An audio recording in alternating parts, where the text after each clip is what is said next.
Howdy. I love the glasses. Thank you. Thank you. I'm taking my sleep hygiene very seriously and working with these. And like, it's weird. It's really fucking weird because I kind of like feel like a grandma or like a librarian where it's like, if I'm looking at an athlete's physique, I'll be like,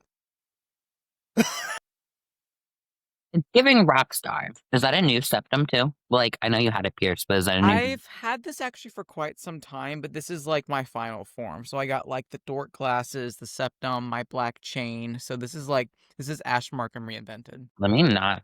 I have a habit of sitting like this close to the camera. Um, Maybe it's because I need to wear some blue light blockers when I work. My screen time is like atrocious. Dude, mine got so much better ever since I deleted Instagram off my phone. I am firmly back on the gram now, but I set like a little baby lock on it where it's like I'm only allowed 45 minutes. It's like the parent that like limits screen time, which like truthfully, I would be that parent. I'd be like, your ass needs to go outside, go roll around in the grass, go like, make friends, go play with sticks, like Just some fuck natural this. vitamin D production. Like, That's what I'm saying. I don't know what your childhood was like, but I didn't have video games, all those good things. Like I had a Nintendo that I took in the car for road trips, but Yeah. that was it. I was constantly kicked out of the house. Like we go play outside. It was split. Like when I would be like with my cousins and stuff, we would very much play outside and like I would play outside and stuff like that to some extent, but like I swear to God, like Game Boys and RuneScape especially and Sims is the reason why I got fucking fat. Because I'd be pre-gaming with like 2 bagels, a fat smear of cream cheese, and then I would fucking game on RuneScape for like 16 fucking hours, right? You know what I'm saying? So I very much had like the greasy neck beard. That was me. That was me when I was growing up. So it is what it is. You live and learn. But it's something where it's like I'm not having children, at least as of right now. So it's like I don't know what type of parent I would be because it's like you're damned if you do and you damned if you don't. Like if you like try to like take care of your kid as best as you can in terms of like environmental toxins or cutting like their peanut butter and jelly in like a shape of a dinosaur, like you're a fucking terrible mom. Versus if you're like, not paying attention to them or letting them get into stuff, you're a fucking terrible mom. So you can either love them or not love them and you're still a terrible mom. And I'm like, God damn, I don't want that fucking pressure. So moms out there, as long as you fucking love your kid, you're a good mom. You know what I'm saying? Can I just fucking say that? Am I allowed to say that or does it not matter? I think it matters. Wait, I tell my clients that are moms all the time. I'm like, I don't know how you can do it. I can barely remember to feed these dogs, and like you're literally raising another human being. So hats off to you, like the full time working moms. Dude, titty salute for all the moms out there. Like titty, like yeah, like I don't fucking have. titty. Come on now. Listen, Not like full titty salute like for all the moms out there. As long as you fucking love your kids and you're trying your best, you are an MVP. And if anyone shames you for doing something that they're not doing, tell them to kindly go kick rocks. Kindly. that's nicer than and I mean, listen. Tell them to fuck off. I need to tell them to fuck off. That's right.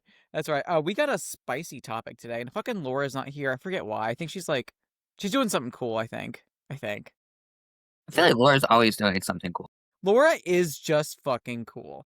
and I aspire very much to.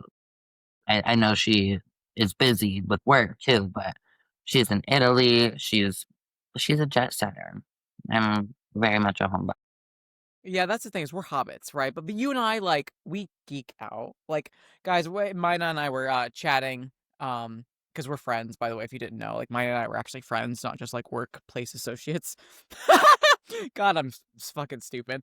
But mine and I are hobbits, and so when I was like bragging about like my 83-inch OLED TV that like the blacks are black, like it is black. So she was like talking about movies and stuff like that. I was like, "Oh yeah, you can come over and like we can watch The Hobbit or whatever." And she was like, "Do you have the extended edition?" And I was like, "Does a bear shit in the woods?" Extended edition only. That's what I'm Um, saying. undercover nerds. I love me some Lord of the Rings and The Hobbit. Garrett and I are gonna go to the Renaissance Festival, and I have elf ears and shit to wear. Dude, I wish we had fucking Renaissance festivals in South Carolina, I'm not sure that we do. I'm unaware if we do, but in Ohio, we would always go because the Ohio Renaissance Festival where I lived slapped titties. I haven't been since I was probably like 12 years old, so I'm pretty stoked. All the good things. I And loved buying the wooden swords. it's valid. I have never been as an adult, so I feel like there's like the Ren Fair is not really tailored to kids. It is like an adult theme. Like we have, not that I'm gonna drink. I'm not a big drinker, but like if Yeah, I wanted to, I could. I could try some mead. All these delicious things.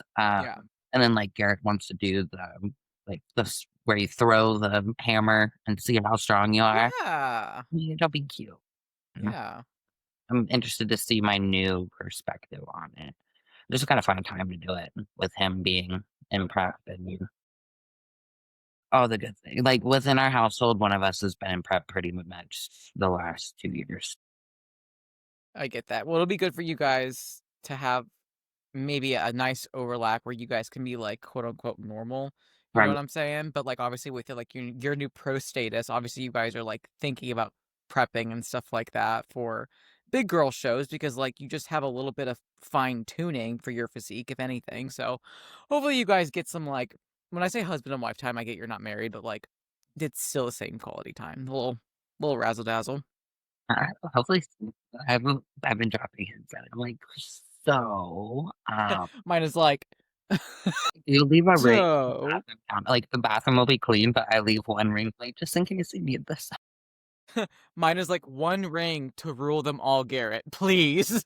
I'm going to have it inscribed in Elvish. Like we've already established this. But uh, I will I will not go too deep into that topic. But um we were watching a baking show and he was like, the cup. Have you I know we're getting off on a tangent, we'll circle back, but have you I know you like to bake. Have you watched Is It Cake? I have like seen like little commercials and I've obviously like seen little videos where it's like, oh, is it like a hammer or is it like a, cake made or cake made of hammers, a hammer made of cake, you know what I'm saying? But truthfully, like whenever I watch like a TV series, I get this like deep urge to like use Chat GPT and be like, hey, listen, every recipe or every cake that they have mentioned in this show, like, give me a recipe for it. And I want to try that with the Lord of the Rings. Like, I want to know like how to make elvish bread. I Some want to learn like some hobbit foods and stuff like that. So whenever you and Garrett are not in prep or are not dieting, I want to be able to have like a dork bodybuilding get together where we have like a Lord of the Rings like movie and then like I have like Lord of the Rings themed snacks and food. you have no idea. I think Mina just creamed herself. Like, um expeditiously this needs to happen for sure. Yeah, he can bring him meals, it'll be fine. Um I mean, I'm sure hobbits eat meat. We can just have a little. I'll have like little like skewers that are just chicken breast, but I'll be like, oh yeah, it's like, you know, it's a bin. Um no, but I'm getting too off on. But he was like, "That's too green," and I was like, "So is my last name." Um, he was like, "Oh my god." Um, feeling spicy. My cushion is coming off of my signature. I have to fix this, or I will be fidgeting for the next hour. But why be in wellness if your ass can't support you at all times? well, because I bought the smallest chair known to man. It was like 19.99, but I just needed something quickly. And the room is kind of small, so I wanted it to be able to like push out of the way, but I don't really fit in it. I did have Garrett's gamer chair, and then he started working from home again. So, Mm, and I'm a cheap bitch, and I was like 19.99 sounds pretty word. cool. Add to cart. But our spicy topic today of female PED use. Yeah, and especially like the reality because I feel like it's like I get torn in between like the whole like oh female PED use is like taboo because like I hang around people where we speak the fuck up. So I'm like we talk about it all the fucking time. Like I feel like all we do is talk about it.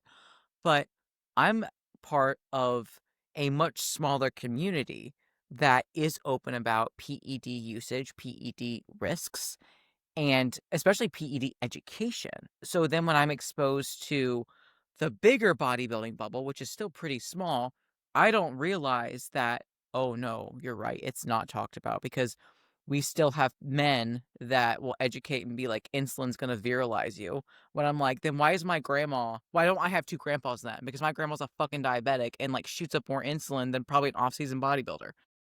I'm like, "What?" So it's like, I'm glad that we're kind of doing, like, this mini series where we are talking about a lot more about PEDs. And I do wish Laura was here to kind of, like, add her perspective, but also, I'm actually glad that Mina is able to speak on her PED usage because she's had different experiences than both Laura and myself, and it would actually be really good to hear about her history depending on how much she's willing to share because I just we don't personally know. But before we talk about, like, the I guess, like, the introduction of, like, differentiating between use and abuse, I do think it's important to understand that, like, 1, this is for education materials, but for entertainment as well. So it's like, well, yes, we want you to be educated, this is for entertainment purposes and should not be misconstrued as, like, advice, legal advice, like, whatever. Like, this is the disclaimer of listen to whoever the fuck you're gonna listen to that you were paying or that you were under, like, the legal guidance of or whatever the fuck. So, disclaimer over. Mina, kick us off. So I have quite a bit of experience. I've been competing now for 8 years, and I only ever did my first show natural.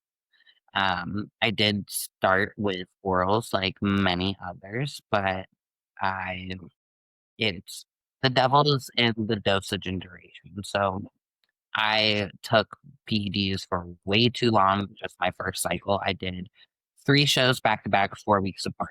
And now for the efficacy of the drugs to work in the prep prior to that, I probably was running orals for 24 weeks or more. Wow. Yeah. And Uh, what was the dosage? I believe it was 10 milligrams of Anavar, and then I switched to 10 milligrams of Winstrol. But I ran that Winstrol for probably 16 plus weeks. And for those who don't know, typically, like, your exposure is going to have to go up as you compete. Your receptors are more fried. Like, for that to be where I started, for that long of a duration was pretty pretty intense. And then 4 weeks, so then end of my season in 2019, 4 weeks post show, not enough time to clear receptors at all. I started taking 10 milligrams of Anavar combined with 20 milligrams of T-ball. I'm trying to, like, again with the orals, okay? Your liver and kidneys like, "Help me." And then I kind of repeated that cycle a few times, if I'm not mistaken, of like run. Again, this was 6 years ago, but I ran it for a good bit of time, would come off for 4 weeks and run that shit right again. And then I was in prep in 2020 for my wellness debut. So things like, and I think it's important to note that PEDs are also things like T3 and Yep. clenbuterol, fat burners, estrogen blockers. So I was also taking all of those orals for that prep. Okay. My show got canceled at like literally 2 weeks out. Love that for me. So from there, I had a lot of gut dysbiosis, hormonal downregulation. My thyroid was trashed. Liver enzymes 6 times higher than normal. So I did take quite a bit of time off of PEDs. And then I started prep in 2021. And that was my first experience with injectables. I actually did a growth cycle prior to that as well, in which I used NPP. Again, I was pretty young, pretty irresponsible. I was trying to dose 10 milligrams on a 3 milliliter syringe, and I did not do that properly. So I was probably taking more like 100 milligrams a week versus 30. And I did have some virilizing side effects. I was like, oh shit. Thank Yeah. God NPP, nandrolone phenylpropionate, has a very short half life. So as soon as I brought it down, those side effects started to subside. But a lot of them are permanent, like, they're things that just kind of like, the severity has decreased, but, like, those chin hairs that I have to pluck, they're still there. So and that is the importance of doing things like, if you have a question, you should be able to ask your coach, like, "Hey," send them a picture of the, syringe, like, "Does this look right?" Don't just guess. Now we have tools like ChatGPT and Google, but the information even back in 2021 was not as readily accessible as it is today. Mhm. That's why I made that mistake. I continued to use injectables going into that 2021 prep. I'm like, I'm just throwing it all out there because I remember. I used Masteron for my prep in 2021 at a low. I don't think I ever got over 40 milligrams, but the conditioning requirements were not the same in wellness in 2021 as they are today. So, and I could have come in here, but that's really all I use in combination with T3. Again, Novadex. I don't think I used Arimidex that prep, clenbuterol, all the good fat burner stuff, along with our over the counter options. Um, then I didn't get my pro card in December and I was going to do Junior USA's. So I only took a little bit of time off. And then I started prep again for a show in May of 2022 after just finishing competing in December of 2021. And I ended up pulling that show about 4 to 6 weeks out. And I had already started my PED protocol of the same master on. These specific drugs like Masteron and Winstrol are pretty known for viralizing when utilized either too frequently or at too high of a dose Mhm. and or too closely back to back. So some of my like side effects that I've had that I've come to terms with are definitely from that just like back to back constant usage, not taking enough time off, letting the receptors clear, and then just product choice as well. My and then I took a full year and a half off of everything because I'd kind of quit. I didn't quit bodybuilding, but I took a break. I started dating Garrett.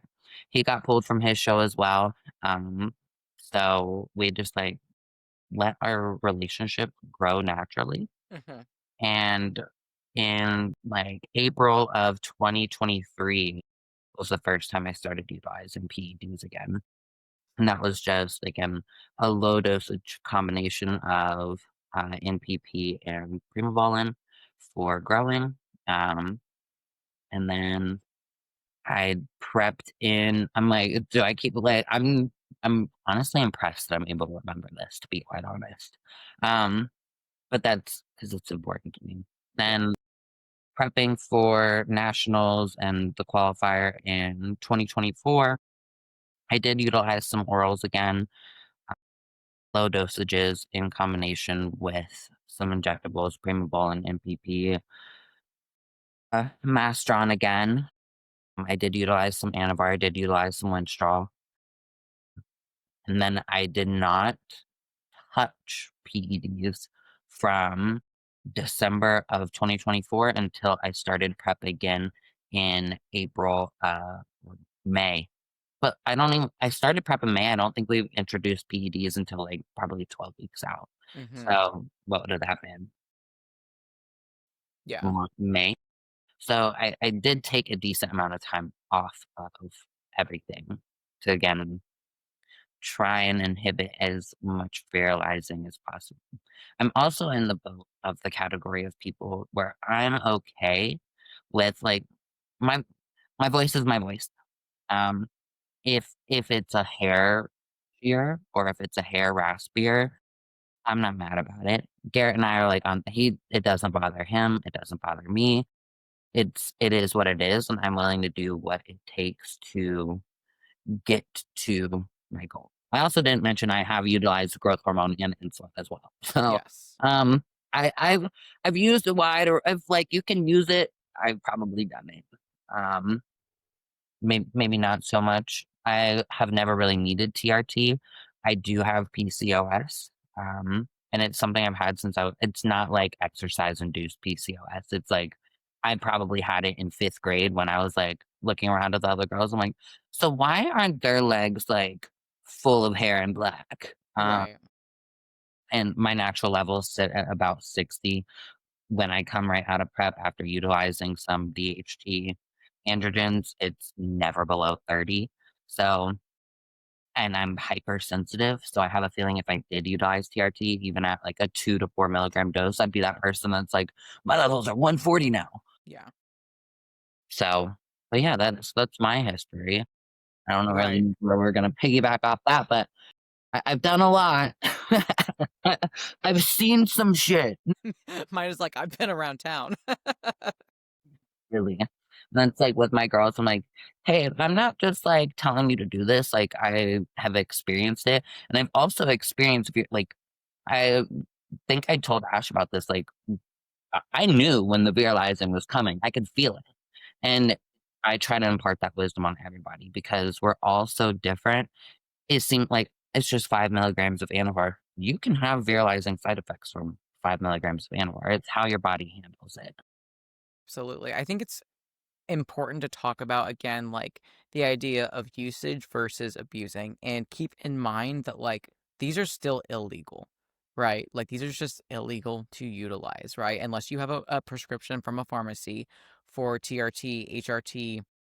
Some can prescribe Primobolan and Anavar, but again, like you are getting these through like back channels or like a friend of a friend. You know, that guy in the trench coat that's got like, like Tren on one side and fucking Primo on the other side. Maybe not Primo now because that's like in short supply, but you get what I'm saying. Like these are still illegal to use, and you are at the mercy of whatever fucking lab produces them. And especially with like tariffs and shit going on right now, which is, by the way, I think a huge reason why things are getting shut down or delayed is due to like all of the like cross channel communication with like supplying and shit like that.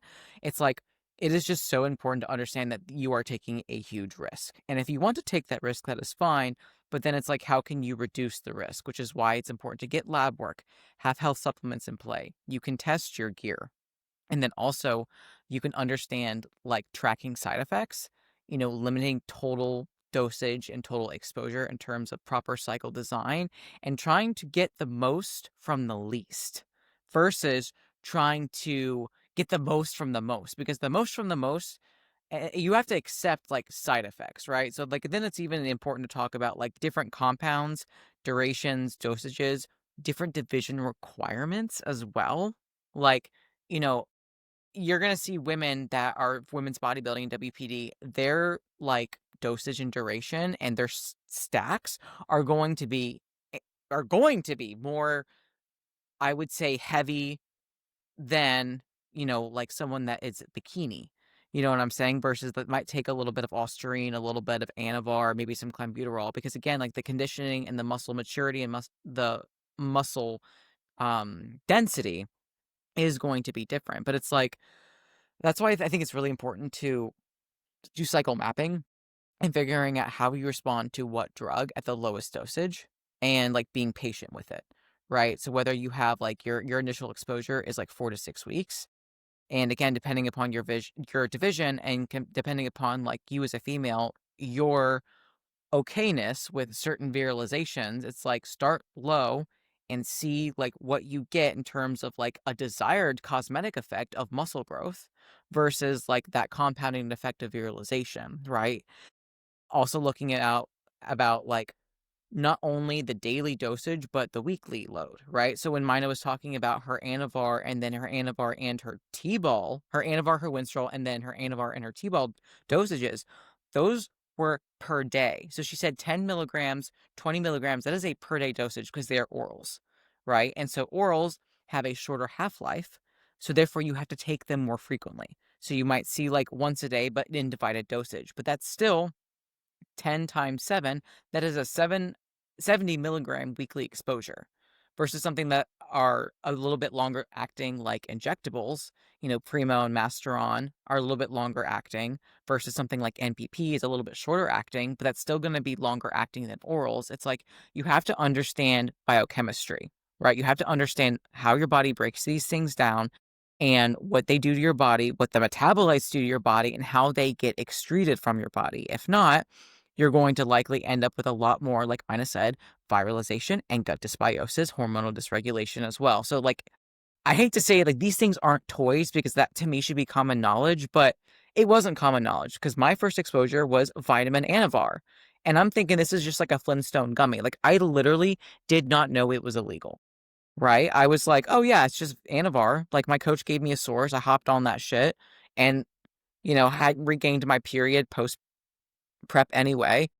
Because I like you, I was vegan, or I was vegan and I was natural. So I was natural my first prep and vegan my first prep. And then, hopped on vitamin Anavar at 5 milligrams daily with no period. And, that was also during COVID, which is where Laura laughs because we're doing the at-home workouts. And I had like decent response. Pumps were fucking gnarly, but I also like was being titrated up.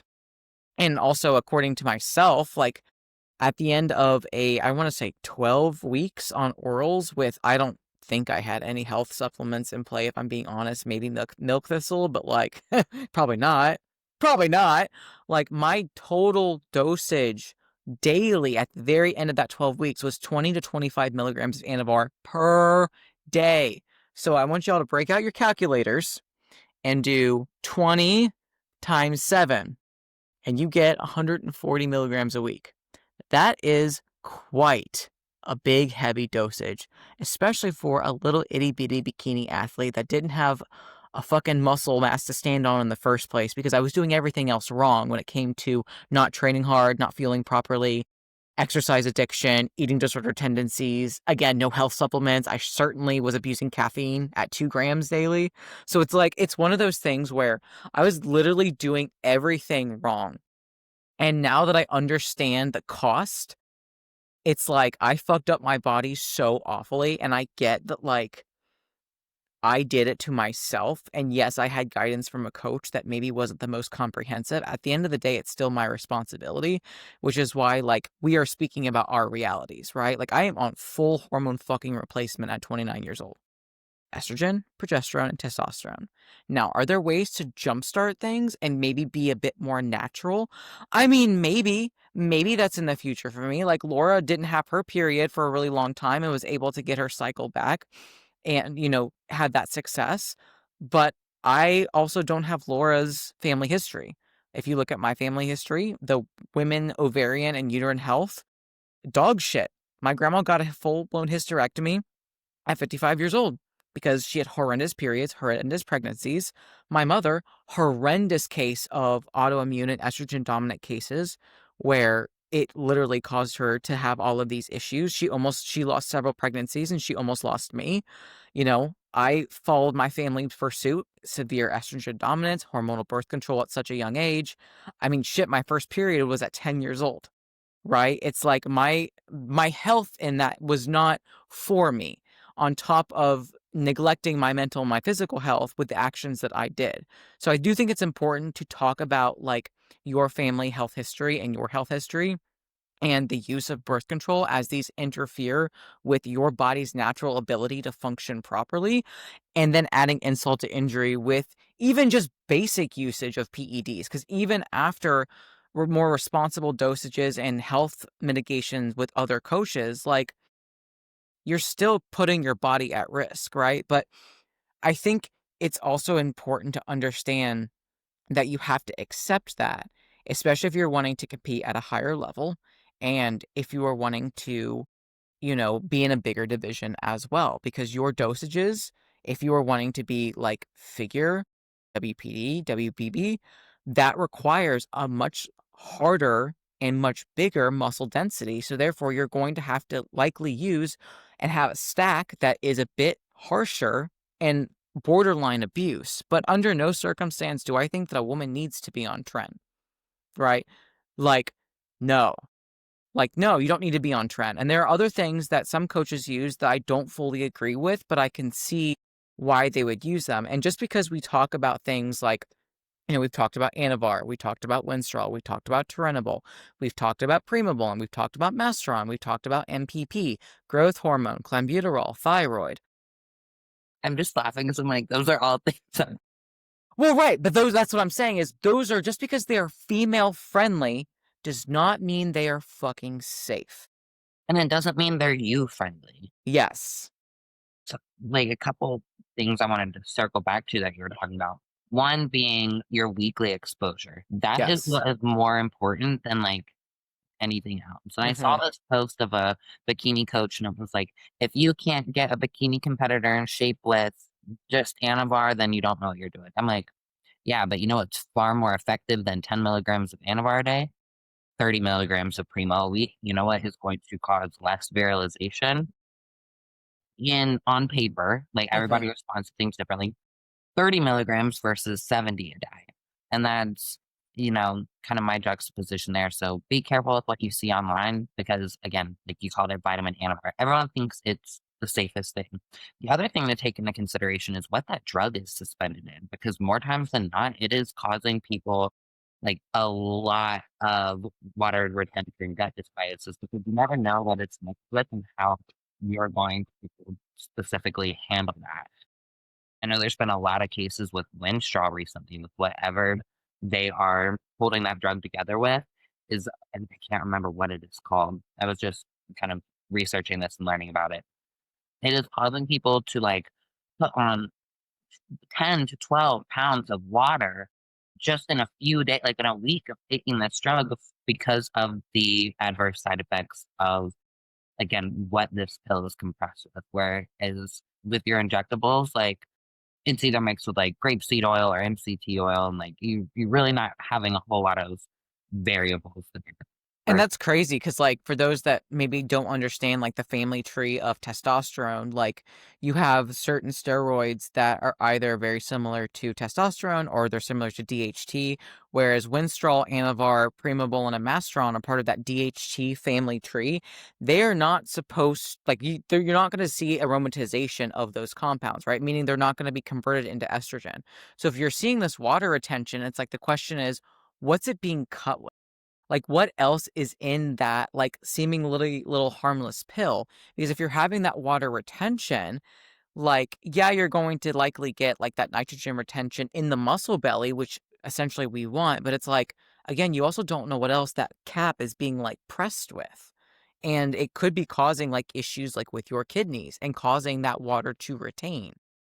and there's a lot more variables that come into play with those oral like, just don't I wouldn't try anything new in a prep. Like, don't switch your source. If you know it works for you, it works for you.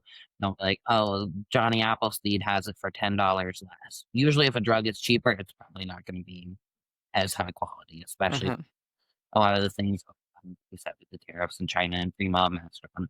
Um, that's really what I wanted to circle to was, again, be careful with what you're seeing online because everybody has something to say, and whether it's true or not is it's all relative. Like, Mhm. yeah, Animar is the easiest thing for someone to do. It's a great gateway into the world of PEDs because 'cause you're not having to inject yourself. It seems harmless.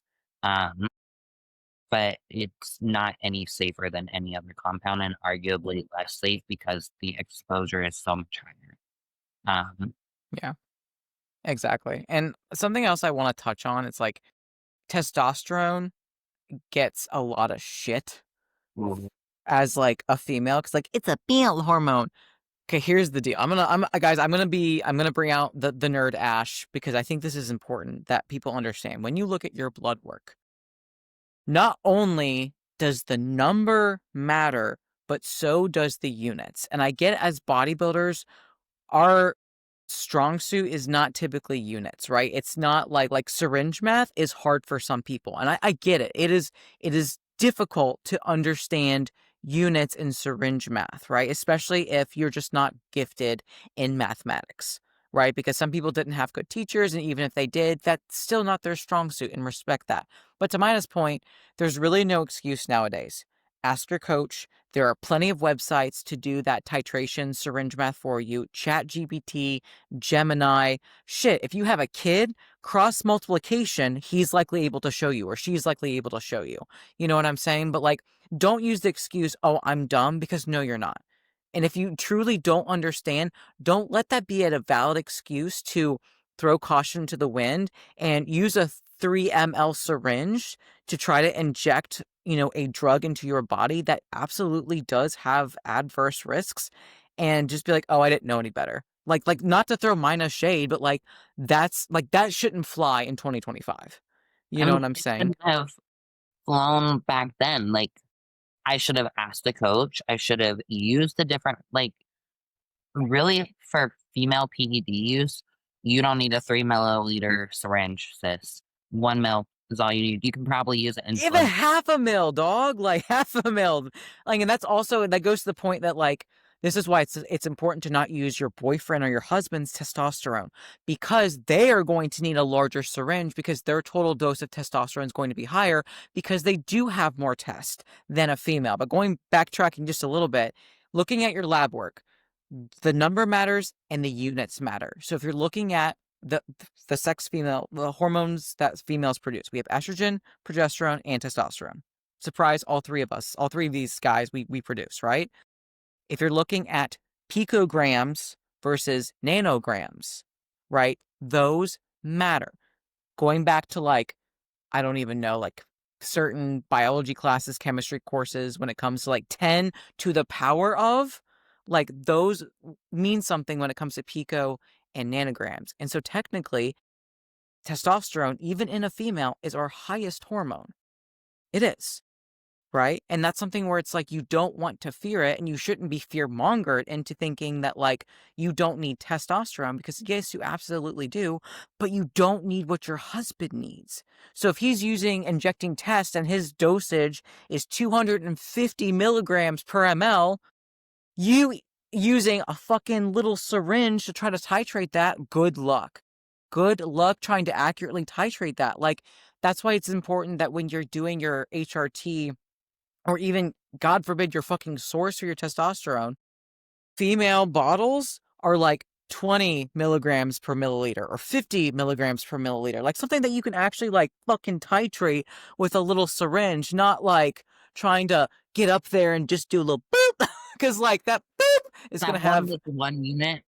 yeah, yeah, that one little tick, dog. But like, God No. forbid you do two on accident, and then you're bringing your testosterone from like 2.5 milligrams. So again, if it's 250 per ml to 5, which is bringing your exposure to 10, and like 95 times out of 100, you don't need 10. It's like that 2 to 5 ratio that works for most people.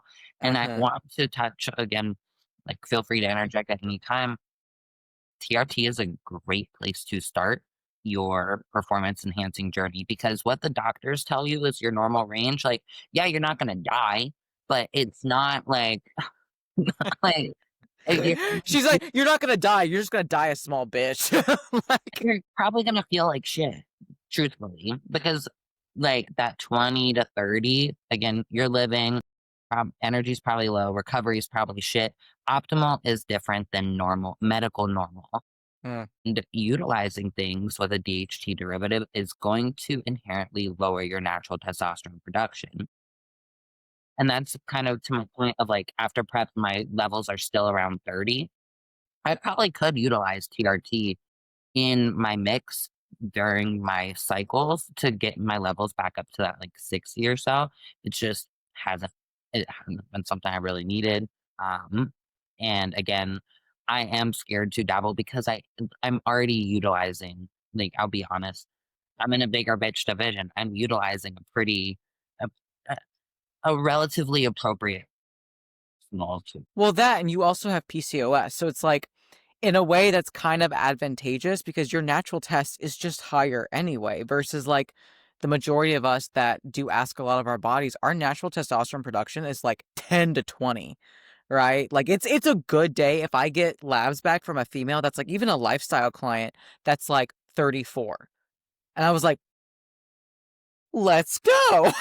But like for the most of us as physique athletes, we ask way more of our bodies than we realize because bodybuilding and these competitive sports do attract, like I said, a kind of like a certain type of person. And there's nothing necessarily inherently wrong with that because like, you know, like minds and whatever. But at the end of the day, it's like you have to understand that your body's not a perfect machine. It breaks down, it gets sick. We have negative feedback loops. And so you have to understand going in that like when you ask a lot of your body, you're likely going to need to support it. Right. And yes, supplementations are great and non negotiable. But at some point, depending upon how far you want to go or how far you've already gone and now have to backtrack and kind of like essentially redo those side effects, like not being fear mongered into shying away from things like HRT, TRT, because like I battled with that for a really long time, and I felt like fucking dog shit. And I was like, I already felt like dog shit mentally because I had to come to terms with the fact that I abused my body because I didn't know any better, but also like I was hungry for growth, but I was really impatient to do it right because I thought PEDs were the like the magic mushroom, like in Mario, where you like level up and be a big bitch, not realizing that like it's the hard work that you put in consistently, the right hard work that gets you the results, and PEDs do what they do by essentially enhancing that performance. But like that was hard mentally to come to terms with. And then I also felt like dog shit because my hormones were completely gone and I wasn't having a period and like my body composition was trash because again, I had no hormones to improve that body composition. But I was like, either I can sit around feeling sorry for myself and being like a mopey Molly because woe is me, or I can understand and respect that I did what I did and own that.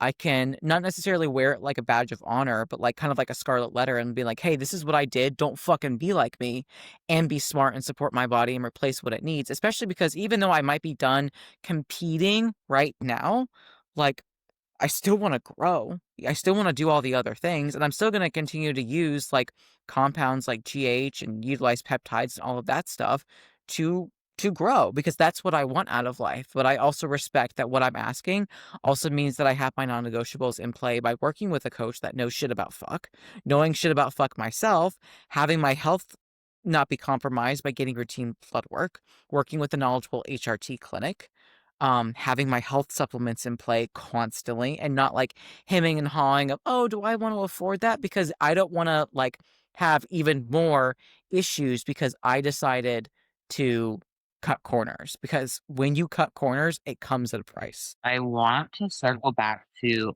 a reputable HRT clinic Ooh, circle, baby, circle. because I know you probably experience it just as much as I. You'll get someone who's like, I'm coming from this HRT clinic and they said I need to. I have two girls that use the same one. They were told to do 20 milligrams of testosterone per week. I was like, oh, yeah, no, we're not going to do that. We're going to start with, Dude. I get some more labs done. And then they went through that clinic to get the Anavar, prescribed 50 milligrams of Anavar a day. Um, well, yeah, you want your voice to change? Go ahead and do that because, again, what's 50 times 7? 250? What's 5 times 7? Girl. Look,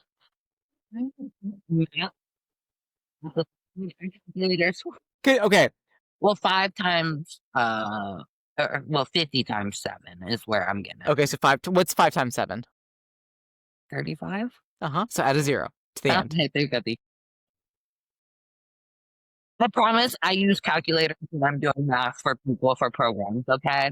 Oh, God bless. Wow. I was a history major, okay? It was not math or Dude, our business. next special guest is going to be fucking the Count from Sesame Street to help us with math. Titration math. But again, I know math is not my strong suit, so I use my calculator. And you double check. Yeah, no, 100%. That's the thing is you double check your ass. Yes. So 350 milligrams a week. I'm like, oh God. I had a opposing client taking 100 milligrams of Anavar a day. That's 700, babe. My boyfriend's total weekly exposure as a classic physique competitor at a national level is not even 700 a week between testosterone and all the other tools in his shed. So be careful. And if you're going to use just a run of the mill HRT clinic, double check with the coach. Double check. I feel like Chat GPT would even tell you, hey, 20 is a lot, but I'm not I sure mean, that's opening up a can of worms because your HRT clinic is being prescribed by doctors and nurse practitioners, which right?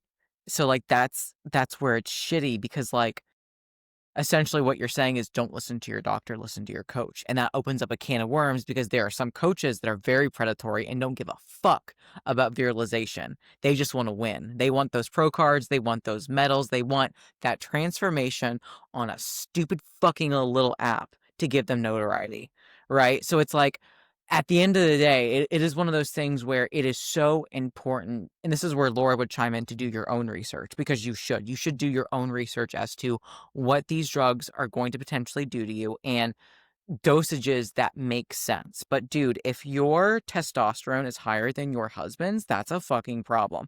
Because not only is yours way too high, but his is likely way too low. Got to do a swap on that. You know what I'm saying? But I have had females where her total testosterone was fucking 400. 4 hundo, right? 4 hundo. That's that's wild because Yeah. a doctor would tell you that's normal for a male. Like that's a great range. That's a Um, shit range for a dude. it is, but I'm saying for medical normal that is I think it's anything above like 375. It'll be different for each doctor, but like and Yeah. another whole can of worms, but that's also insane. Yeah, Uh, she was like, my clit feels funny. I was like, dog. Like, I'm sure, girl.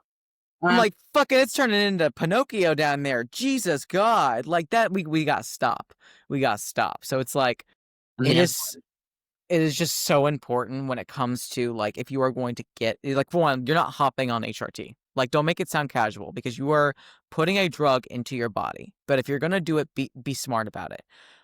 You know, you're gonna hear clinics, you're gonna hear a lot of things where it's like, I get needles can be scary, but it's honestly not that bad. And when you understand how to inject yourself properly, you're going to have an easier time in terms of like a once or twice weekly injection versus creams that I mean if you have to put a cream on your inner thighs and cream on your hoo-ha, like that absorption is not going to be nearly as good as just a little prick like, in your, side fat or whatever the fuck versus like getting like those transdermal things. It's like then you're thinking about how is that being degraded and metabolized by your body. That does not mean it's going to be like even Steven with your hormones. There's going to be like a lot more fluctuations. And so, we could even get into like the can of worms of modalities for HRT, or even like we've spoken about already, like modalities of just like drugs. But pills don't mean safe.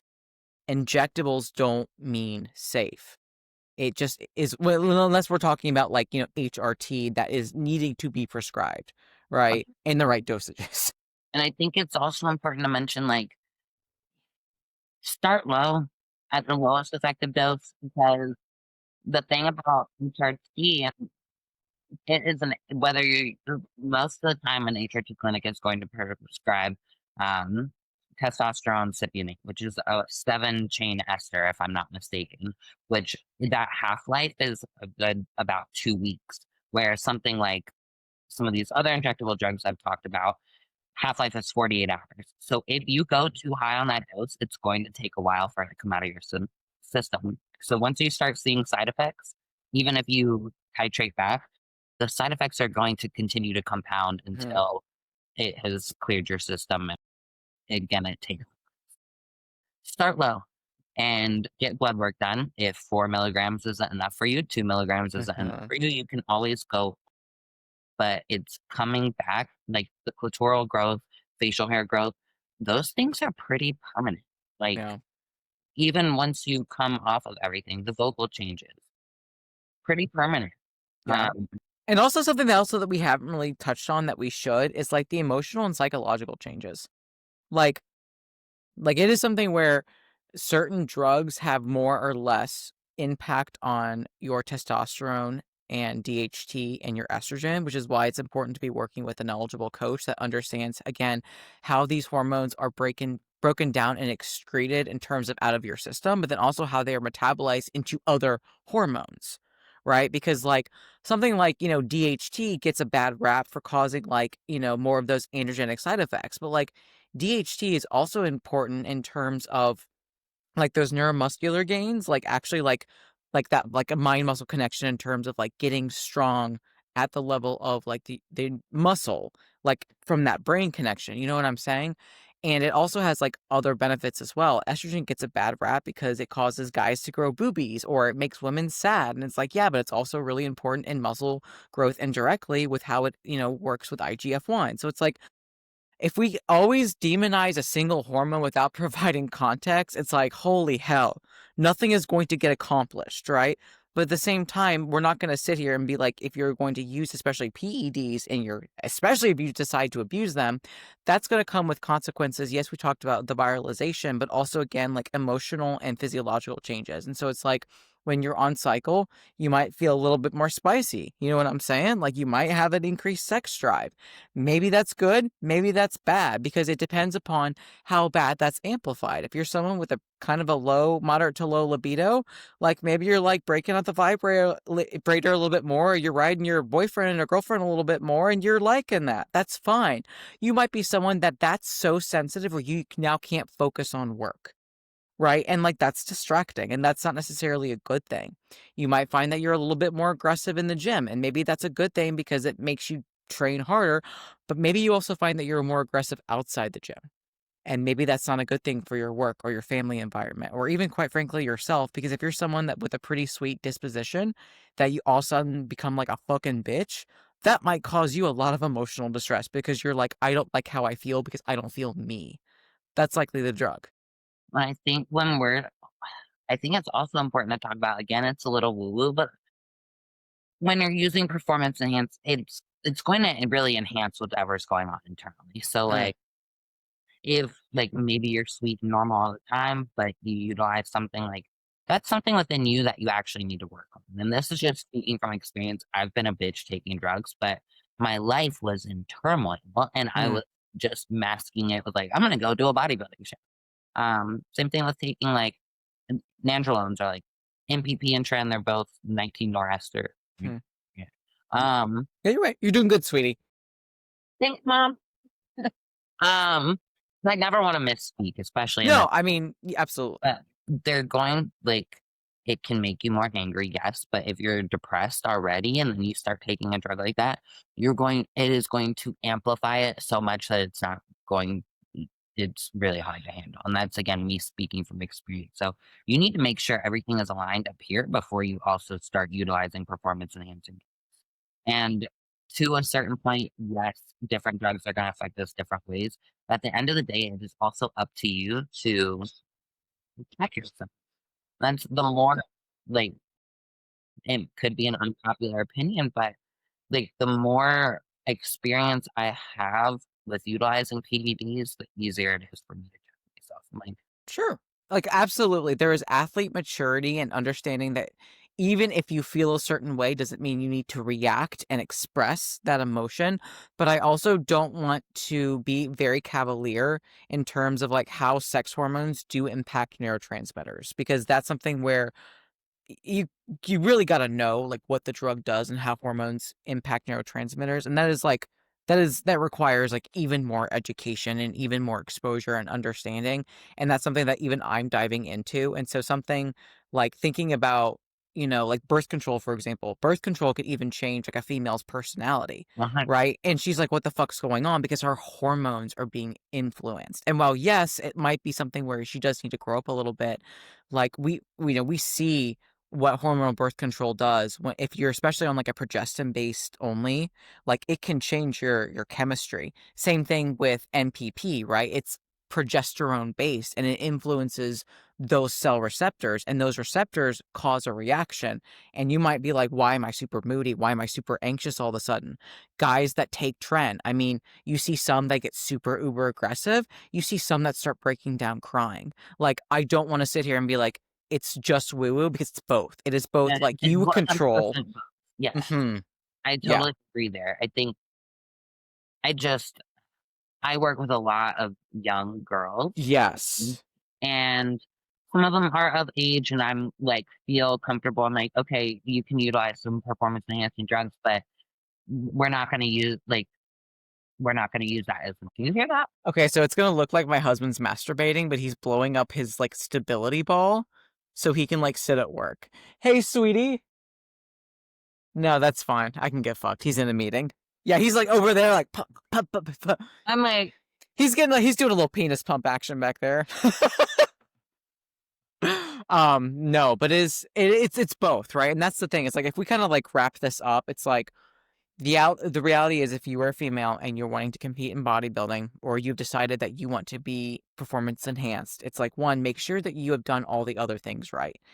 I hate to use the maximize your natural potential, but maximize whatever the fuck you can. Your nutrition, your supplements, your training, your recovery, your emotional status, your friendship group, your sleep, like all of those things that, yes, we talk about constantly, but people just swipe them under the rug because they want their Anavar Flintstone gummy. And it's like, please listen to the first part of this podcast where we did that. And unfortunately, it left us burned. And yes, we didn't know any better, but also we listened to people that should have known better. So it's both, right? It's accountability with the coaches and it's understanding of the athletes. And while we can design safer protocols and use cycle map or low exposure or proper compound stacking where we're utilizing, you know, I call them drugs that play friends to one another, which means like utilizing testosterone, utilizing growth hormone, insulin, L-carnitine. These guys influence the body differently to provide a more well-rounded impact, not skipping on your health supplements or your lab work, and then taking time off, which is something else that we could dive into. But like Mina said, she had 4 weeks off of a 24-week cycle. Dog, that's not off. And she knows that, right? But someone else might not. So a good rule of thumb, something that is responsible if you were going to use PEDs, is time on equals at least time off. And in between that time off, that doesn't mean you just fuck all and you stop with your coach, you stop going to the gym, you fuck up your diet.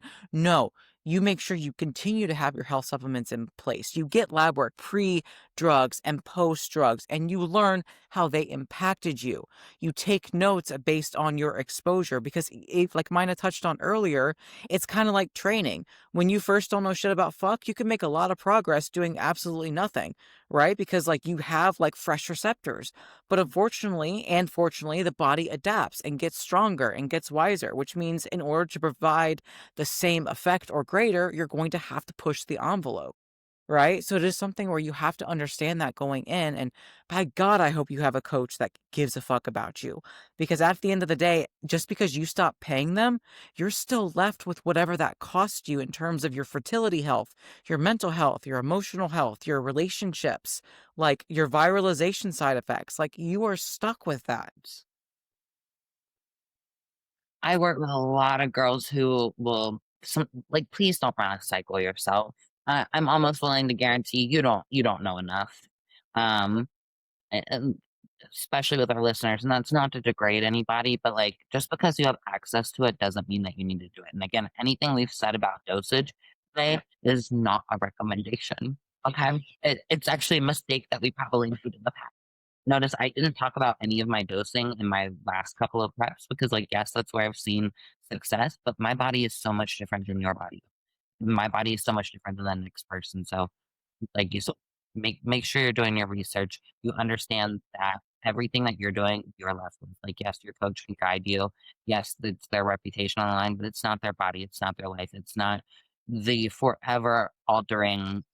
Because I truthfully believe no matter what you do, like, is one cycle of Anavar, let's just use that for this theoretical context, going to change you forever? Maybe not, but it certainly could. So make just and that's also like make sure it's age appropriate. If you're 18 years old, you probably don't need to be on the vitamin Anavar yet. Your frontal cortex You is just need a fucking Flintstone gummy for real. Like you're a Flintstone gummy and like you don't even need to warm up properly and you're fucking resilient, right? Versus us as we like approach like 30 especially, you're like, probably should do a little bit more cat cows. grown. Man, this training program, Olivia, like I love and hate Olivia every time I'm in the gym. I'm like, okay, so we're gonna do another hinge movement today. Um, my lower back loves Your erectors be like, it. I was like, I'd break out the bugle. But we're growing. And again, like I'm post contest, I've gotten some comments of like, wow, your glutes have already come up a lot. I'm like, dang, it's crazy. It's almost like if you keep training the way that you were and you're eating more food, like the drugs, like they certainly do help in They enhance. That's what they do. They enhance, they do not replace. And little Ash and little Mina would have been like, earmuffs on, fuck you guys. But that fuck you guys, that we were left with that. Older Ash and older Mina are left with that fuck you. So And I mean, there's stuff I literally deal with every single day because of it. I know it's the girls that listen, but like truthfully, from my little stint, and I really do believe it's pretty much correlated to that NPP abuse because like that was a lot of shit. Okay, um, and I'm being conservative saying about 100. mhm. But who knows with that 3 ml syringe? Girl, I don't even know. I don't even remember how I did it, but like there's chin hairs that I have to deal with it's almost every day. If I don't have a pair of tweezers close by, like someone it's not cute. And it's something that hasn't gotten worse, something I have to keep an eye on, but it it doesn't make me feel feminine when I have to deal with it, and that's but I've accepted it and moved forward, and I've made these mistakes, Ash has made these mistakes so that you don't have to. So, I'm all Or if you do, we can we can try and help.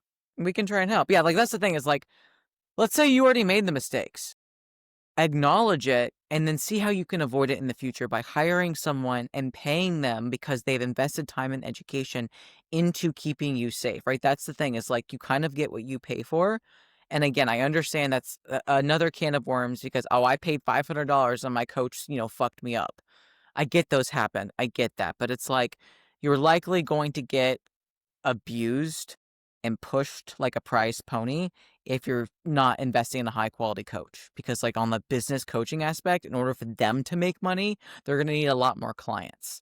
And, like, a coach that has like 50 or more clients knows the cost of that investment and making sure that they do things right by their clients and are efficient and are making good decisions. Like, that's something to bear in mind when you're, like, shopping for a coach, because it's not something like buying a cute blouse. It's not like you're buying donuts, like, you are investing in your health and your physique goals, right?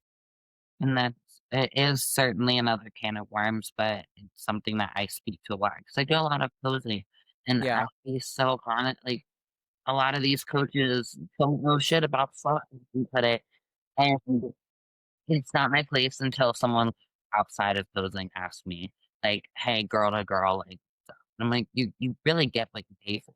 yeah. Um, and like you said, there are those expensive coaches that still fuck people, but just also interview other athletes that are a part of the team. That's a really great way to know. Yeah. Like, Also, what advice that I gave to a sales call? I was like, here are my athletes, you can ask them questions. Here are my former athletes, you can ask them questions. But as you continue in the interviewing process, follow that coach on Instagram. Do they just post photos of themselves, or do they take time to educate? Do they take time to give away free resources, free knowledge? Because if they're giving away that stuff for free, like, think about what you are going to receive when you pay them and how that's going to apply to you. and chances are Joe Blow at the gym is probably not your best bet for a bodybuilding coach. Fuck No, Joe. not Joe, but that's also just kind of a little transparent blanket advice that I give. Like more times than not, unless you're going to a gym like MIT 40, like one like one of those really big body, or you're going to the raw nutrition gym. Chances Mhm. are someone there or someone where you're at in the middle of Iowa, there might be a great coach environment, but like the point I'm getting at is probably gonna be online. In person's not always better. So Ooh. That see, holds true of posing coaches too. you don't. I mean, well, shameless plug here. Um, you probably don't need an in-person coach. You just need a coach who can actually explain it to you. More than likely, that's my unpopular opinion as well. I got that. All right. Do you have a joke or a funny thing that we can conclude on? Usually, I would. Let's see. If you had to dress up for Halloween, what would it be? Like last year, I went as Shigo, and that was fine. But like, Right. truthfully, like I have like Eric and I have these little hats that a client knitted me like 5 or 6 years ago, and they're Leia buns and Yoda ears, and I just love wearing those because like I get it's not a full on costume, but like a client took time to knit or crochet. I'm not familiar with like the terms, but like took time to make this for me because they appreciated how like they appreciated our time together. And then not only like making me one, but making my husband one too. So like I get they're like it's not like I said a full-on costume, so I don't know if that counts as dressing up, but like every time I wear those when I pass out candy, it makes me smile. Such a messy answer. But it was very cute and very heartfelt, and I love it. I mean, listen, like it's just I like Halloween, but I don't like Halloween because I like to dress up. I like Halloween because I like passing out candy to the kids. Because like I remember the houses that passed out the full-size candy bars, and that's me. Like I love them when they like, oh, there's big ones, mom, and you're like, fuck yeah, there are big ones, Deborah. I don't fuck around. Like, we're not the raisin house. Uh, No, we're not. And so you get well, two. You get two full-size candy bars when you come to the Markhams. it's gonna be at your doorstep. Ding dong. I know, ding dong, trick or treat. Yeah, that's me. And I know you've talked about that before, and that's me. Meanwhile, I am going to be avoid. It's not that I don't. I passed out candy to the kids last year by myself. Loved it. It's a little weird. When like maybe it's not an unpopular opinion. A hot take: if you're like 16 years old and you're gonna go trick or treating, at least put on a fucking costume. Because I was home by myself, and like three 6 foot tall boys come up and then trick or treat. No. Take the whole bowl. Um, Take the whole bowl, don't hurt me. but no, see, I would want to be a Morticia, um, Ooh, that's a or good one. getting into the Marvel nerds. I've talked about me being Gamora from Guardians of the I Galaxy, could see Gamora. the Green Girl, and then Garrett being Lord Star Lord. I don't know why that was hard for me to roll off my tongue, but it's I'm a little nerdy. That I think we're going to Scarowinds, which is like theme park that's turned haunted house. Oh, fun. I heard Carowinds is actually pretty good. Is that true? Yeah, Yeah. I'm excited. Olivia and myself and her husband Paul, we're all gonna go. Garrett's like, I don't know if you guys are riding riots, but I feel like I'm probably getting a little too lean to do that. And I'm like, you know what, baby, you're probably right. The the I snow. mean, like, it just being, like, fucking tossed around, like, that's asking to, like, slip a disc. So I'm like, you know, if they want to ride rides, I'll stand with them. But Garrett's like, just let me ride the teacup. Or the merry-go-round. one, yeah, what The carousel, where it's just, like, up and down on the horse. well, I'm also like, I don't even know how I'm a jumpy person when I get scared. I'm like, I feel like that's just like a sciatic flare up waiting to happen with all my hinge movements. We'll see. If you see me with a cane, that's for in 2 weeks. Walker. I really I had to walk with a cane for a while, but with my disc herniation. Anyhow, happy well, we'll talk before when it's Halloween. Next, Halloween's next Friday, so we'll talk on Halloween. We should dress up. Laura, dress up! I'm gonna wear my elf ears. I'll wear my Leia buns. Yeah. All Cool. right. Great podcast. Great seeing you. Until next time, guys. Bye!